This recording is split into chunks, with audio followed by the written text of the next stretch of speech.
The Aggies, the Jazz, the high schools. If it's the sport you care about, we're talking about it. The Full Court Press on Sports Talk Radio, 106.9 FM, 1390 AM. The Fan.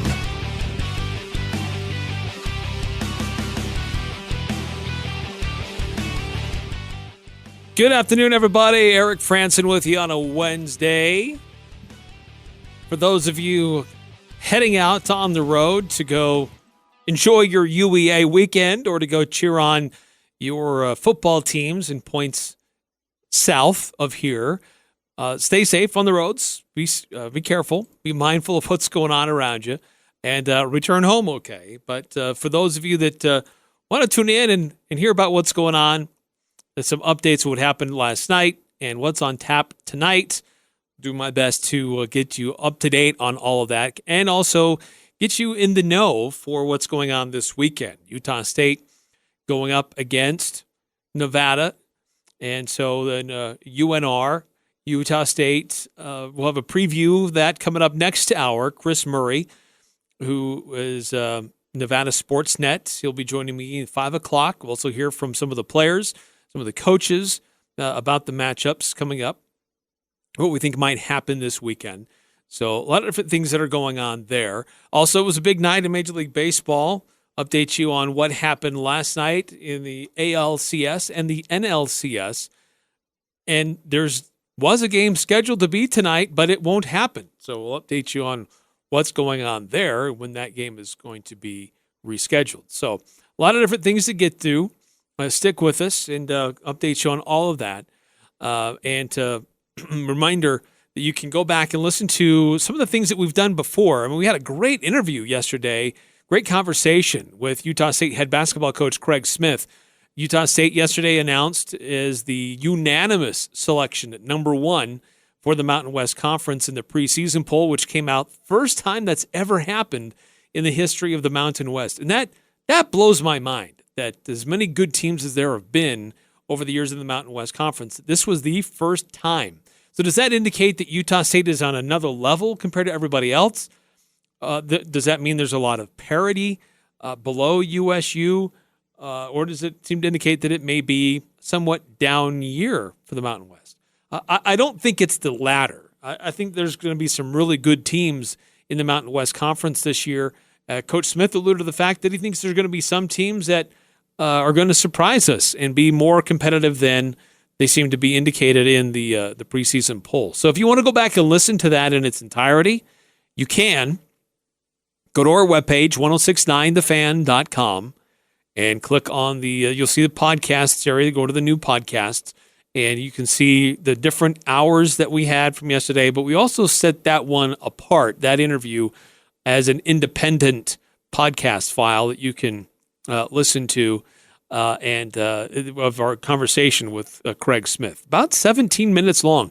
We said, when we're lining it up with him, how much time do you have? Okay, they were in between some things. You had a little bit of time.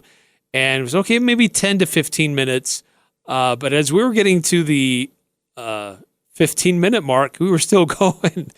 Craig Smith has long answers. He likes to talk. He likes to share his thoughts, which is great. I'm so glad that he does, because believe me, it's hard when you have a coach that doesn't want to tell you anything or that gives you short answers. There's too many athletes that do that. So it's fun to have Craig Smith expound on it and share his ideas and his thoughts about what's going on. So anyway, you can go back and listen to that, or just subscribe to our podcast, because we make it available in a lot of different platforms. And whenever we do an update and post a show, it's available in those various places. So anyways, that's available for you on 1069thefan.com. The other thing that's available on the website, 1069thefan.com, a link to participate in our Preps Pick'em contest presented by the Logo Shop. Now, these usually go all the way through, and you can make your choices during the week, or sometimes you wait until Friday early afternoon to make your choices. You have to make your picks by 5 o'clock today. You have less than an hour, if you haven't yet, to make your picks. That's because we have a lot of football scheduled for tonight. And we got the full rundown of who's playing where. But and I'll get to that in just a moment. But make sure you make your picks within the next hour, or you might miss out on the highest point opportunity and the highest point total that's out there. But there's several games in our Pick'em contest for this week that are being played tonight. In fact, there's 6 games playing tonight that are part of our Pick'ems contest. Now, it doesn't mean that's all of them, because we also have one game on Thursday, and we have 2 games on Friday because of some of the schools in Idaho. Rich actually is going to be playing on Thursday. Preston, Bear Lake, Westside, they're playing on Friday. So still quite a few games to choose from and to look at. But make sure you go in there and make your picks within the next hour. And if you have the highest point total by the time this is all said and done, when we score this on Saturday, you'll get a $100 gift certificate to Elements Restaurant.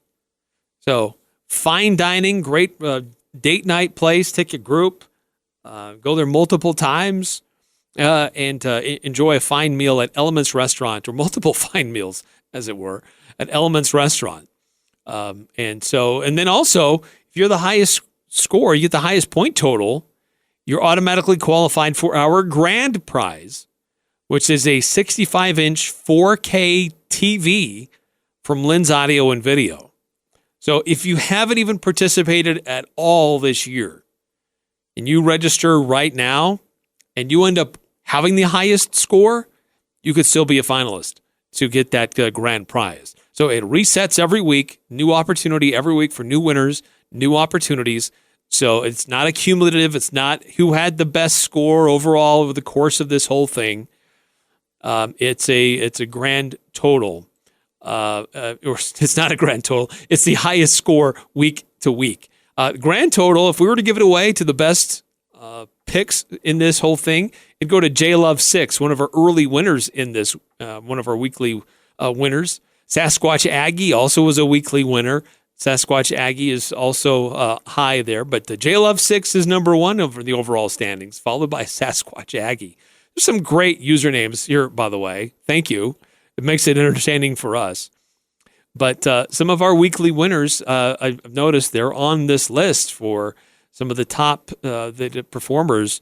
But we've seen some that had a really good week, and then they've had some really bad weeks. So all you need is that 1 week to get the great prizes and to be a qualifier for our grand prize. So the games that are going on this week, the games to pay attention to, the games that we're going to be following this week, a couple of them tonight. And here's where they're going to be played and how you can follow along. And this is why you're just hearing me solo right now, because Ajay, he's on his way to one of these games on a rare Wednesday night. Mountain Crest Mustangs, they are at Bountiful tonight. So Ajay and AJ will call that game on 107.7 FM, just up the dial from us on FM position where we are here on the Fan. But that'll be on 107.7. Pre-game starting at about 6:45. So Mountain Crest at Bountiful. Really key game here. Mountain Crest, now they didn't release, the state UHSAA did not release RPI on Monday. They're reserving it until after the games today are finalized. And tomorrow, there's a few in the state tomorrow. And so the final RPI will be released on Saturday. But before the games Friday, and before the game tonight, Mountain Crest was in that number 10 position in the UHSAA RPI rankings. Teams 1 through 10 get a first round bye. So this is a really, really interesting game for the Mustangs as they are at Bountiful. Now, Mountain Crest did win last week. They did win a week ago. So you would think that would help their RPI position. But without knowing what happened around them with those other schools that were close to them in the RPI rankings, it's hard to really know if Mountain Crest really moved up, or did they stay stagnant, or did somebody face a better team and win, maybe pull off an upset and moved ahead of the Mustangs. So Mountain Crest had that overtime victory over Ridgeline. Margin of victory doesn't matter in this. It just matters if you won or not, and what did the team that you beat, who have they played? So Mountain Crest defeating Ridgeline probably didn't really help them greatly. I mean, certainly it did help, but it would have been a different situation if they beat a team with a winning record that would have helped them more. So anyway, bottom line is the game tonight for the Mustangs, very, very important. In fact, I would dare say it is the most important game of all the games that are going to be played tonight for the teams in the region or in the area, because of that potential for the seeding and the potential for opportunity for a first round bye. So again, Mountain Crest at Bountiful. It'll be on 107.7 FM. Links to stream it online on your smartphone, on your desktop. That's on CashValleyDaily.com. Now, the other games that are going to be played, there's two teams from around here that have home games, and one of them is Bear River. They're hosting Clearfield tonight. Clearfield is actually a 6A team. They have not had a good season at all. Bear River hasn't exactly had a great season themselves, so this will be interesting. Two teams that have struggled, two teams that, you know what, the RPI is not going to matter greatly one way or the other for them necessarily. Maybe you could try to divine where they might go or what the matchups might be, how far they might have to travel for the first round next week, because they're both going to have to travel, most likely. But Bear River is at 3-6. Clearfield, they've really struggled this year. They're only 1-8 on the year. But that game tonight will still be important for Bear River to try to get a little bit of momentum, to get some things going right. If you shot in the arm, if you can take down a club that's two classifications higher than you, yeah, that's some positive. That should give you some real confidence. But that game's going to be on 104.9 The Ranch. That'll be over in Box Elder County where you can hear that. And so we'll also have the streaming links online for that one. Tommy Sorensen and Logan Jones on the call for that one tonight. The Skyview Bobcats are the other team that's at home tonight. Skyview has just been playing great all year long and playing really, really good football.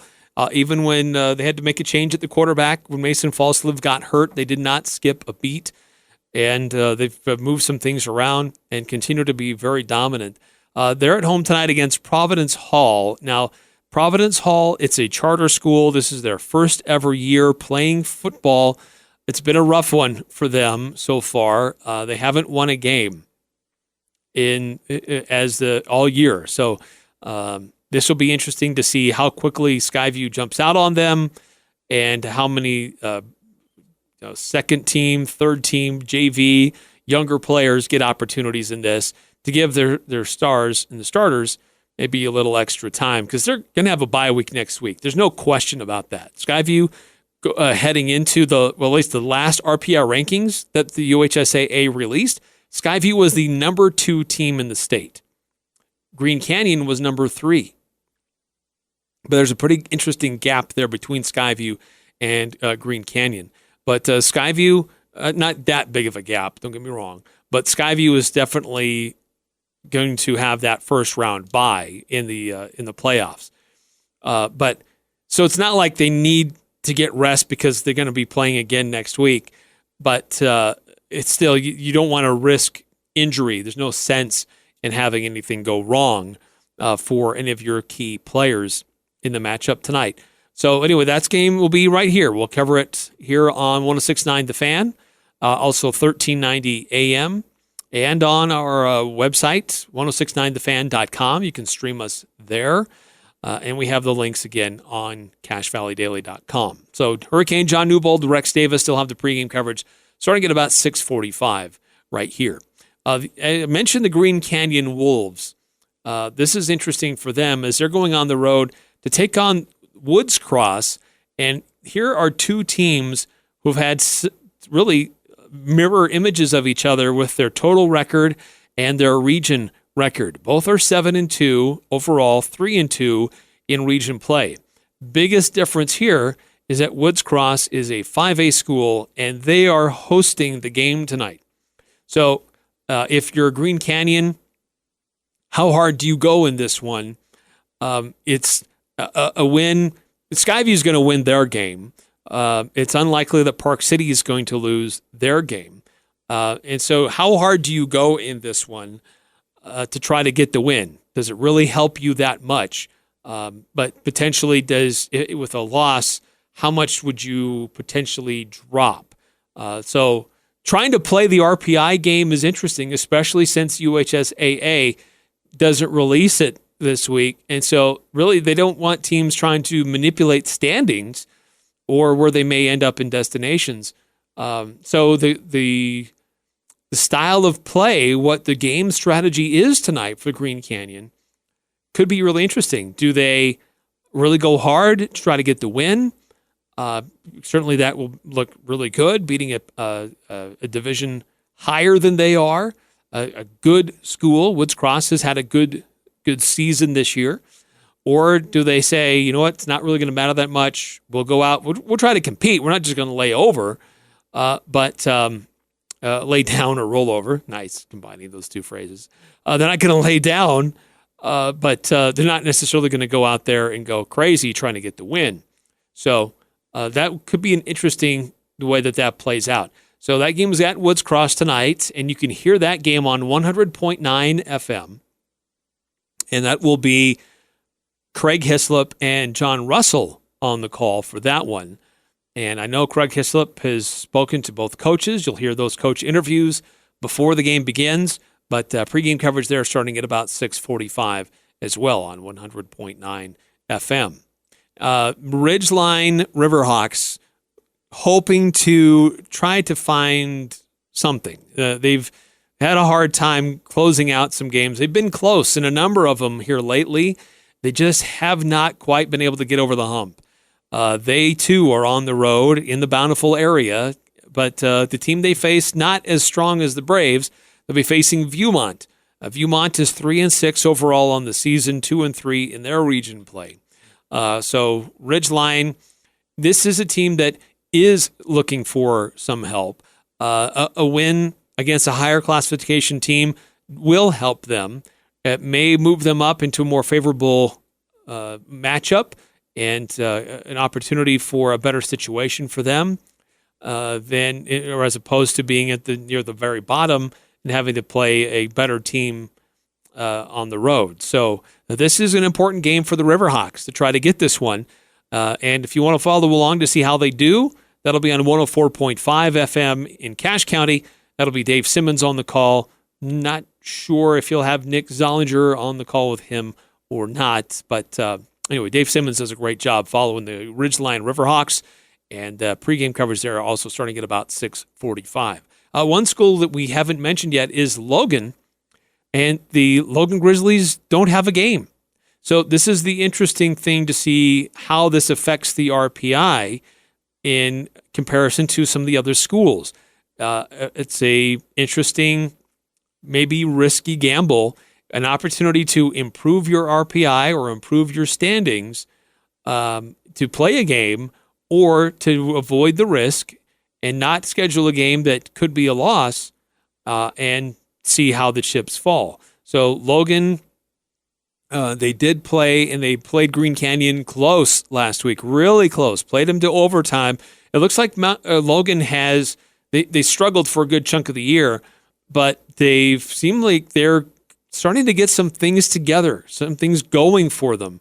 And so that was a real, I think, should have been a good confidence boost to see how well they were able to handle some things against a really good defensive team in the Green Canyon Wolves. So Logan does not play tonight, so they are sitting idly by. They will play next week, so they get a chance to rest, recover, and get fully healthy as best they can before their first round games next week.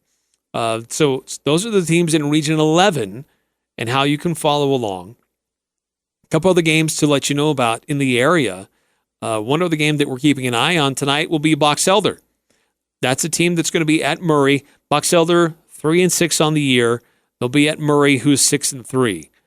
Box Elder has, again, it's kind of with similar stories of some of the other teams that we've talked about, struggled with some consistency this season. They'll be at Murray. They could use that win to move up and be a better standings for themselves in the RPI, and to hopefully a little bit better situation with where they may land in the playoffs. Rich, as mentioned, they don't play until tomorrow, actually, and they are hosting Monticello. But Rich still looking for their first win on the season. Then as I mentioned, the Idaho schools that we follow, that'll be Preston. They're playing at Pocatello on Friday. That'll be at the Holt Arena, the Mini Dome, as some people like to refer to it. That'll be on Friday, and a good matchup between those two teams, conference rivals. Preston is 5-2. And Pocatello is 3-4, so that should be an interesting matchup between those two teams. But honestly, the game really to watch for is the Bear Lake Bears at the West Side Pirates. Both of these teams very good so far this year. Bear Lake is 6-1, undefeated in conference play. West Side is 5-1, also undefeated in conference play. Something's got to give in this game coming up on Friday night. That game will be in Montpelier. That game will be at Westside. So that game will be Friday night, Bear Lake at Westside. Should be a really interesting game to decide really who is the conference champion for their area. So that's what's going on with the high school football teams, the games that are going on tonight. We also know that there are girls soccer playoffs that are going on right now. And we'll update you on those as we get to final scores for them. A number of area schools that are involved in those playoff games happening right now. Many of them started at a little bit after 4 o'clock. And so we'll get you updates on those also. But for the full schedule for high school football, who's playing where and how you can follow along, what radio station is going to cover the games, how you can listen online, we have all those links on CashValleyDaily.com. Just go to the menu, and if you're on a desktop or a smartphone or your tablet, it's those 3 green lines in the upper left-hand corner. You click on that, you get the drop-down menu, click on sports, and then you'll see local prep sports, and then the link there to the local high school football schedule. And that's where you'll see the full schedule, which schools are on which radio stations, and links to listen live wherever you may be. So the playoff schedule will begin next week. We'll get the RPI released this weekend on Saturday. And so once that's released, then we will know who the top 10 teams are, who will have a first round bye, and then for everybody else, where they play. We saw this in girls soccer playoffs. It is very conceivable that you could have 2 teams in the same region play each other again in the playoffs just because of the way that the RPI standings are. So that could be interesting to see if that potential may be there for some of the schools in the 4A classification and the bracket that gets revealed later on this weekend. So we'll have full updates on all of that on our website, CashValleyDaily.com. A full scoreboard tonight, and it'll be updated through the week when those other games go final. All right, talking about things going final, there was a playoff series that went final last night. How surprised were you by this to see a team get swept in the championship series? And what we have seen in these playoffs so far is that home field advantage doesn't seem to mean a heck of a whole lot. It certainly hasn't lately, and it didn't matter last night. But we'll update you on what's been going on with both the American League Championship Series, National League Championship Series. Next hour, we'll get into more about Utah State and Nevada. Chris Murray will be our guest. He writes for Nevada Sportsnet. We'll hear some comments from Coach Gary Anderson, some comments from the Nevada players, Nevada coaches, USU players. So we'll get you in the know on a Full Court Press Wednesday. All that's coming up coming up here on 106.9 FM, 1390 AM, The Fan. Interviews, analysis, and a little bit of fun mixed in. The Full Court Press on Sports Talk Radio, 106.9 FM, 1390 AM, The Fan. We couldn't predict this, but we want to win. And I think at the end of the day, when you put everything out there on the field and you're not worried about your stats, or you're not worried about, this or that or other teams, and we worry about what we're doing, that's when success happens. And I feel like our team is full of guys that really go out and they work hard, whether it's before the game, whether it's in practice. They get prepared to play every day, and that's where you see the results is out on the field. That was Howie Kendrick of the Nationals, and what a win for them in the way that they did it. Great pitching, great offense. They got things done and took care of business against the Cardinals. There was some controversy that the Cardinals tried to get out there about pitch tipping. The Nationals are saying, no, that's foolish. It's not happening. But really, the strength of what happened, you have to give it to their pitching staff and how they got things done.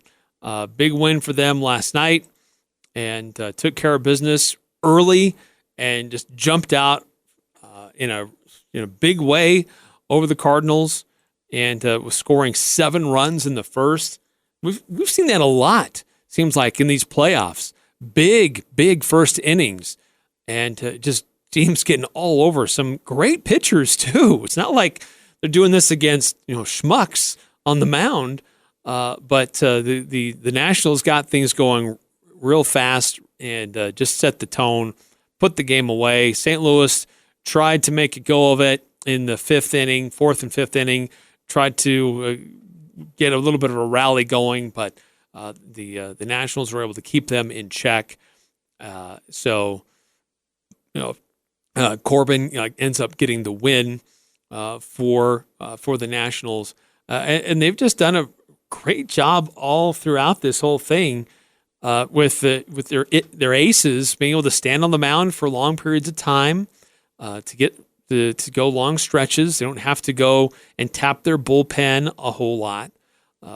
But it was interesting to see how it all played out, how well they were able to get things done.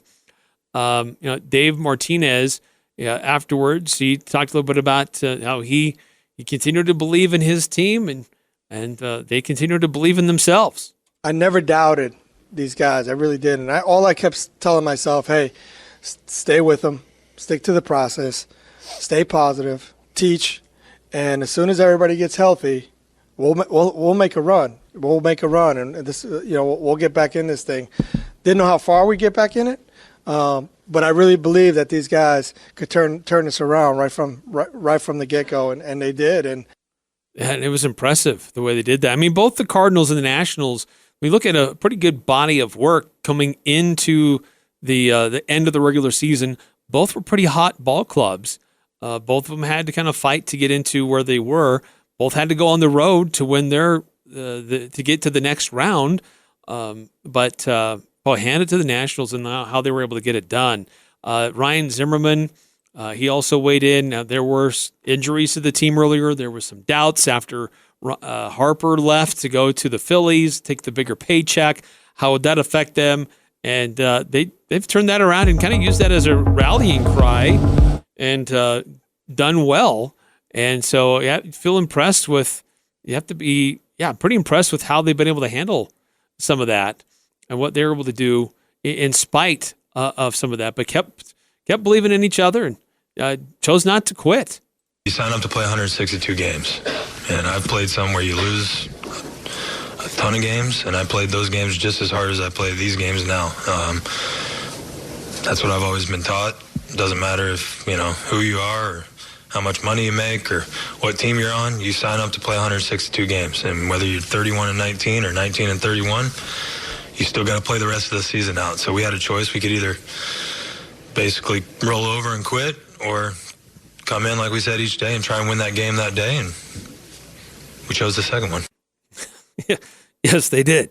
So now they've got time. Their bullpen isn't really spent, because they didn't burn through a lot of guys to get to this point. So it's not like they're in special need of extra rest, but they're going to get it. They're going to be fully rested by the time the American League is decided. Now, who knows how long that's going to take. There was an extra day added to this whole thing because there's bad weather in New York. There was supposed to be a game tonight, but it's been postponed. And so they scheduled it for tomorrow instead. So Astros-Yankees Game 4 will be tomorrow night on FS1 at 6 o'clock. And you missed it. There was that other game. It was the Astros. And they were able to get past the Yankees and even it back up, or to get home field back into their advantage, I should say. Didn't even it back up. But now they've won 2 straight. And it was Jose Altuve who really got things started for the Astros early on. First pitch.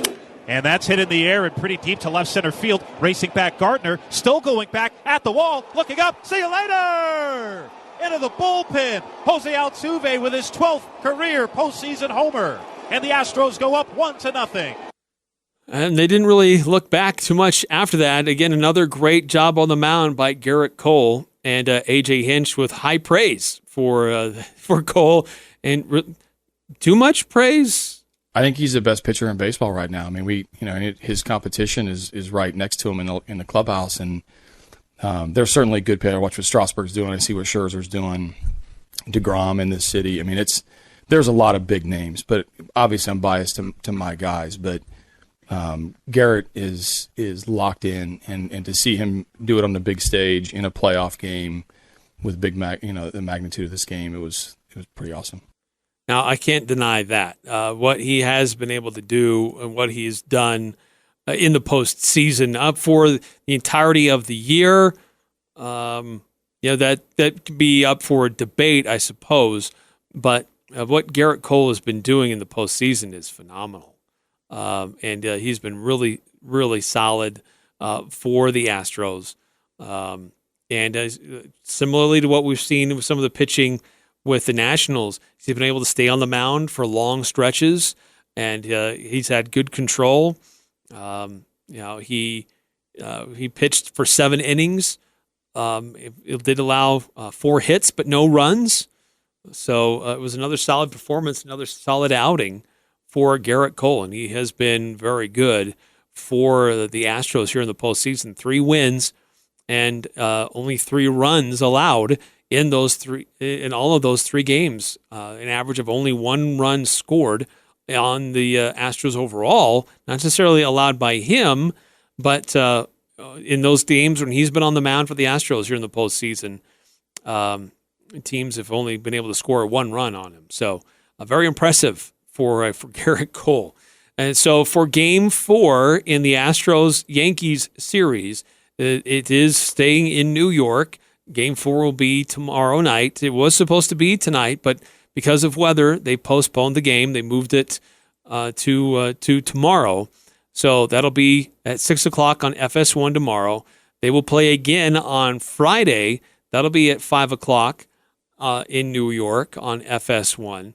Then they shift right back to Houston, and Game 6, if necessary, will be in Houston. That also will be on FS1. And then if there needs to be a Game 7, that'll be Sunday. And then so there won't be any baseball on Monday, even if that goes to 7. And then the World Series get underway next Tuesday. We already know the Nationals will be there. We already know there'll be the road team. There's no question. Whomever wins in the American League is going to host, and they'll have home field advantage.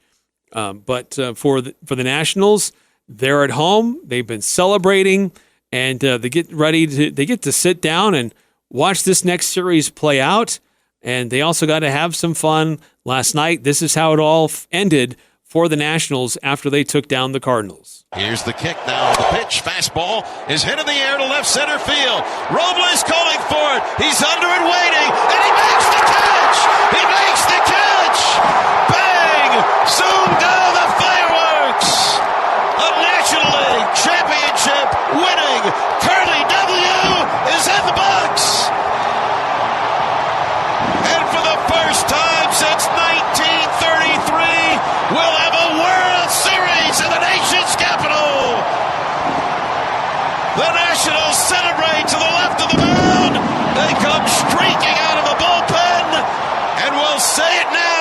Remember where you are, so you remember where you were at 8 minutes past 11 o'clock on October 15th, 2019, when you heard the Nationals have won the National League Championship, and they will play for the World Championship, the World Series, to begin next Tuesday night in a place to be determined, Houston or New York.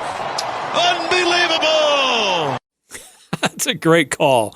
As the game came to a final and it became official. Of course, they knew how things were going to go for a while, a couple innings there, that it was looking that way. But you never know until that final out. And so real exciting to see. I'm not a Nationals guy necessarily. I'm not against the Washington Nationals like I might be against some other teams in the National League.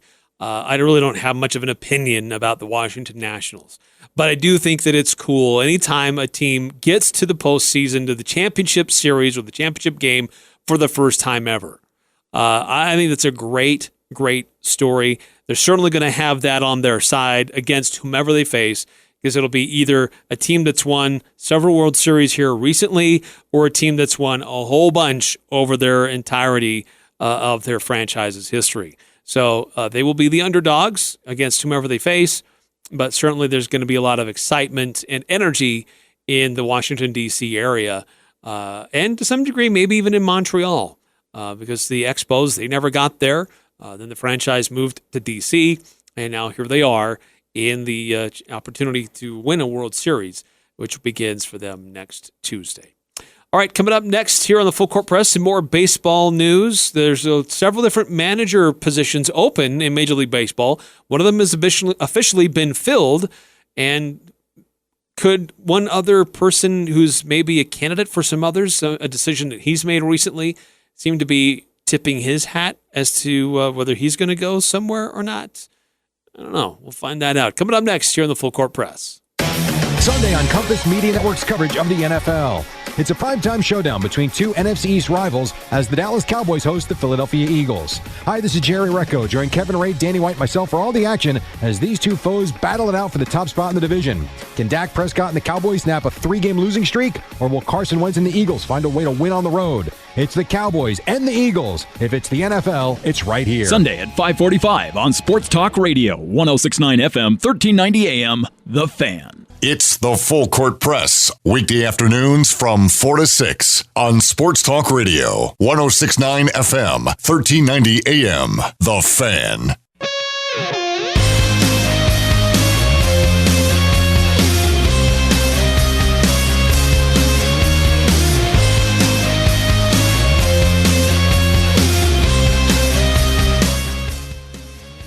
Eric Frandsen with you on a Wednesday here on the Full Court Press. Stay tuned. Next hour, we'll be breaking down Utah State versus Nevada. It's an In the Know Wednesday. Chris Murray will be joining me as well next hour. He is a contributor for Nevada Sportsnet. Also hear from Cam Haney and Chris Unga, how the bye week was for them and what they looking ahead to Nevada. Comments from Coach Jay Norvell, and Gary Anderson. So that's coming up all next hour as we get ready for USU and Nevada. But some other news in Major League Baseball. Joe Maddon, he was let go by the Chicago Cubs. They did not make the playoffs. Now, his tenure with the Cubs was one of the most successful 5-year spans in the club's history, which included a World Series title. But they, after winning the World Series, they were on a slow decline. And there were some frustrations about the way things were going in Chicago. So the Cubs decided to move a different direction. They haven't announced what that direction is yet, but they let him go. But he didn't stay unemployed for long. A number of different head coaching or manager jobs available in Major League Baseball. There are 7 current openings. There were 8 before today. And one of those that got filled was with the Angels. And Joe Maddon, he's going home. He's going to be the new manager for the Angels. He replaces Brett Osmus, who was only there a year, which I think is really kind of disrespectful. You only give a coach 1 year to try to do some things. You need a couple of years to really implement your style and how you want to do things and groom your farm system properly to match with what you're trying to accomplish. But there was some dysfunction there as well. It's a franchise that does have some turmoil. Tyler Skaggs, he passed away. There's an overdose. There's some reports that there were some employees of the team that did know about his use and may have supplied him with some of these drugs, which led to his death on July 1st. So there could be some significant sanctions that are heading the Angels' way if the commissioner's office decides to do that, if they complete their own investigation. But despite that, Joe Madden is going to be the new manager for the Angels. He's expected to receive a 3-year contract in the $12 to $15 million range. That'll make it official this next week. Now, he got his start with the Angels organization. He's 65 years old, but the first 3 decades of his career was with the Angels in some form or another. So it makes a lot of sense that he goes back there to some degree. So he was there as a player. He's occupied a lot of different positions there within the organization. He's been a coach. He was an interim manager. He served as an interim manager 2 different times. He was on Mike Scioscia's. He was their bench coach for Mike Scioscia during the 2000 to 2005 run, and which includes when the Angels won the championship back in 2002. So certainly he has a lot of connections with the area and the organization as a player, coach, and manager. And so he is going back to Anaheim to be the manager for the Angels. They've only made the playoffs once in the last 10 years, so he's got some work to do. But he's won the Manager of the Year award 3 different times, so he's certainly been recognized for his work multiple different times. See if he can get it done this go around with the Angels. Another thing to mention: Joe Girardi. His name has been floated by a couple different teams, including the Chicago Cubs. But he has been working with U.S. baseball, trying to qualify for the Olympics. And he has announced that he's stepping down from that position. They haven't played a game yet, but he's stepping down. He's removing himself from those responsibilities to pursue a major league managing job. And as I mentioned, there are 7 openings right now. One of them is the Chicago Cubs. He could be a front runner for that position. Joe Girardi was with the New York Yankees for a long time. He did play for the Cubs. But anyway, this U.S. baseball team, USA Baseball, they do have a couple of the guys that are going to be moving or shifting a little bit. Scott Brocious gets elevated to be the main manager. He was Girardi's bench coach. But baseball trying to return to the Olympics. They were dropped in 2012 and 2016. The other interesting thing about this Team USA for baseball, which will be played in the Olympics in Tokyo, Japan, the players on Major League Baseball's 40-man rosters, they're not eligible to play for the U.S. in any of these qualifying games. The 28-man U.S. roster does include a couple different top prospects, guys that have been drafted very high, that some of these clubs are very excited about. But anyway, they do have some training that'll happen down in Surprise, Arizona later this month, and then they start competing in early November 2nd through the 4th at Guadalajara, Mexico, in a group that includes Dominican Republic, Mexico, and the Netherlands. So anyway, that's some interesting things going on with Team USA and baseball.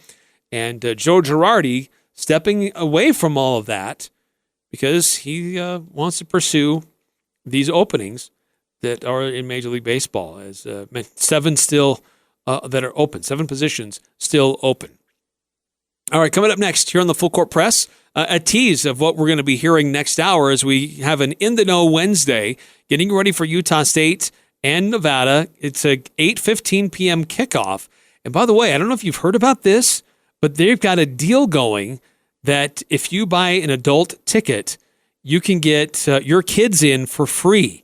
And they haven't set a limit on how many. So if you've got a large family and you have a hard time getting to the games because you just can't afford that many tickets, this Saturday is the day to go. So you have to contact the ticket office to find out those details, but it's a screaming deal to get your family in. It's UEA weekend. It's a late night. There's going to be some weather. I get it. That may be why they're trying to give tickets away, but still a great opportunity to get your young ones in there if it's hard to get them in there as it is because of the price. So anyway, we'll talk more about Utah State and Nevada coming up next with a little bit of a teaser as to what we might be talking about next hour. Win a 65-inch 4K flat-screen TV from Lynn's Audio Video in the Preps Pick'em contest, presented by The Logo Shop. Sign up to play at 1069thefan.com. Pick the weekly winners of each high school game, and you could win one of 11 weekly prizes and be entered to win the grand prize TV. Go to 1069thefan.com, and you could win. It's the Preps Pick'em contest on Sports Talk Radio, 1069 FM, 1390 AM. The Fan. It doesn't matter who you root for. The Full Court Press has all the high school sports covered. The Full Court Press. Connect with us on Facebook, Twitter, and online at 1069thefan.com.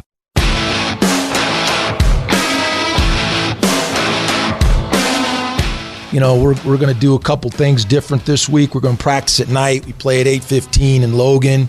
It's supposed to be about 27 and raining and sleeting, and it's great football weather, so we're excited about that. That's Nevada's coach, Jay Norvell, trying to do some things differently this week in Reno as they get ready for their trip to Logan. 8:15 kickoff, and yes, it could be cold. There could be some weather. Plan on that. Looking at the forecast for this weekend, Saturday night, rain before midnight, chance of snow showers. Cloudy with a low around 32.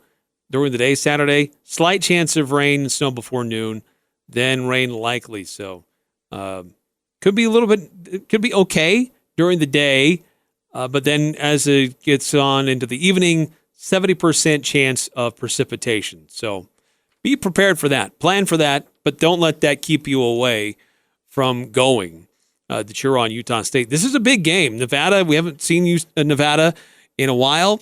UNR is currently 4-2 on the season, and in their wins, they've defeated a Power 5 school. They've lost to a Power 5 school. They struggled against Weber State, but they're kind of an enigmatic team, to be honest. They've had some games where they've needed some late field goals against mediocre teams to win, but then they've had some games where they've looked really good. And games where they've really, really struggled. Against Oregon, they only managed 6 points. Against Hawaii, they only managed 3. In both of those games, they gave up a lot. They gave up 77 points to Oregon and 54 to Hawaii. So they're kind of an up-and-down team. But they are 1-1 in conference play, and they're coming into Logan this next week. And so they've had some changes with their quarterback. We'll find out what that looks like. Not a lot of film on this guy. How does that affect Utah State's defenders as they try to prepare for him? I get a chance to ask that of Chris Unga and Cam Haney. We'll hear from them both. We'll also hear from Chris Murray, who is a contributor for Nevada Sportsnet. He'll be joining us here in about a little less than 10 minutes to give us his perspective on what's going on with the Nevada football team. And also his thoughts about this Nevada basketball team with these Mountain West preseason rankings, which have now come out, and the Nevada Wolfpack not in the top 3. So how are they feeling about that? Because it's definitely a change from where things have normally been over the last several years for Nevada. So that's coming up next hour. Don't forget to follow what's going on at the high school football games as well. Links and radio stations for all that on CashValleyDaily.com. I'm Dan Patrick, and this is Above the Noise. Well, fair or not, one of the major storylines surrounding the Washington Nationals is the player who is not a Washington National. The Nats said goodbye to Bryce Harper this offseason as he headed to Philadelphia, and now they're headed to the World Series. The closest analogy might be when Albert Pujols left the Cardinals to join the Angels, and the Cardinals won a championship. Or maybe if Mike Trout left the Angels and they reached the World Series. Of course, Trout is a better player than Harper. The Nationals quickly found the offense to replace him, and red-hot pitching has carried them throughout the playoffs. One star can only have so much impact on a baseball team. Barry Bonds at his peak was the most effective hitter we've ever seen, and even he couldn't win the World Series. If you're a Nationals fan, you have to feel pretty good about how you got here. For a long time, you were identified by Bryce Harper and only got so far. But now, you're defined as a team and possibly a world champion in the coming weeks. I'm Dan Patrick, and this is Above the Noise.